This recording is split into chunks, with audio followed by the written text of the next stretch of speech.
Então é importante a gente começar a ajudar esse bebê desde o início da mamada.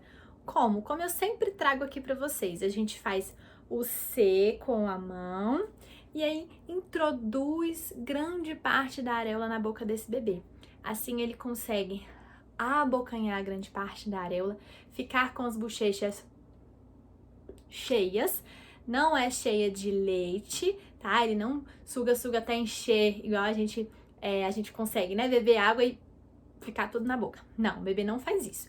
Mas a bochechinha fica cheinha para que ele consiga fazer o vácuo, né? Essa pressão aí, para ele conseguir extrair esse leite e não faça um outro tipo de pressão aí, ao contrário do que ele precisa, tá bom?